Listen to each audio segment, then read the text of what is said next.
You know what always fascinated me? How someone can sit at a piano and play for 10 minutes straight, every note exactly in rhythm, both hands doing completely different things, all from memory, full of emotion, timing, and precision. And I used to think that's impossible. How can a human brain even handle that? A little over 30 years old, I finally said to myself, I want to learn piano. It was a dream, but also something that had always scared me. Because let's be honest, pianos are terrifying.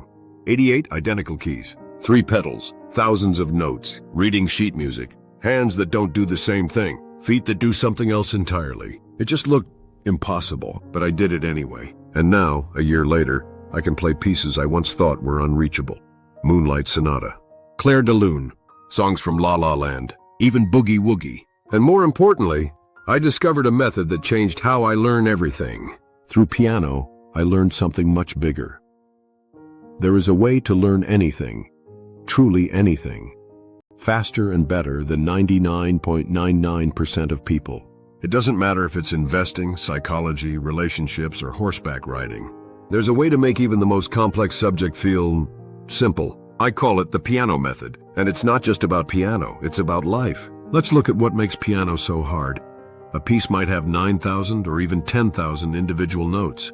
That's 10,000 finger movements across 88 keys, each with its own timing, volume, speed, emotion. Your right hand plays something different than your left. Your feet control the pedals, and you have to remember every bit of it in order. It's not just hard, it's a mental mountain. So the question becomes, how do people learn this? And more importantly, can that same approach be used for anything? Yes, it can. Step 1. Define the game. The very first thing I learned was this. You can't solve a problem you haven't defined clearly. So ask yourself, where do I want to go? And what's stopping me? In piano, it's simple. I want to play a piece. What's the problem? I don't know the keys. I can't remember the notes. I can't coordinate my hands. There's too much happening at once. Boom! There it is. The real problem is information overload. Step 2. Ask why until it hurts. So I started asking myself why, over and over. Why can't I play? Because I don't know the notes. And why don't I know the notes? Because I can't remember them. Why can't I remember them? Because there are too many. That's it. Not rhythm, not melody, not speed, not emotion. Just too many notes. Now we can solve something. Step 3. Isolate the real problem. Most people jump straight to solutions. They say just follow a tutorial or practice harder. But if you never define the real issue, you'll get lost fast. So instead I simplified everything. No hands, no rhythm, no melody. Just one question, can I remember one note? Step 4. One note at a time. So I started with just one. Middle C, that's all. One finger, one note. Over and over. That felt easy. So I added another. C, D, back and forth. C, D, tap, tap. That's it. 2 out of 10,000. And slowly I began to connect them. C, D, E, then E, F, G, then back to C. Step 5. Build micro-mastery. This is what I now call micro-mastery. Taking something that feels huge and breaking it down into parts so small, even a child could handle them. And then stacking them. 1, then 2, then 4, then 8, until the impossible becomes automatic.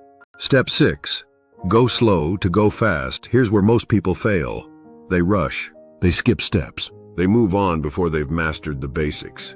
But if something still feels hard, that means you haven't simplified enough. You only move on when the current step feels effortless. When you can play C, D, E in your sleep, only then do you go to the next one. Step 7. Spot blind spots. Complexity is always a signal. If something feels hard or confusing, there's a blind spot, a detail you don't fully understand. And if you build on top of that confusion, the whole structure collapses later. So slow down, master the root, then build. Step 8. Unshakable skill. Now here's the secret.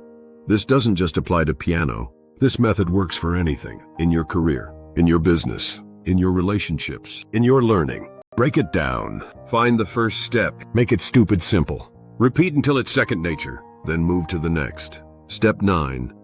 Why most people fail. Here's what most people do. They overthink. They rush. They chase hacks. And they crave dopamine.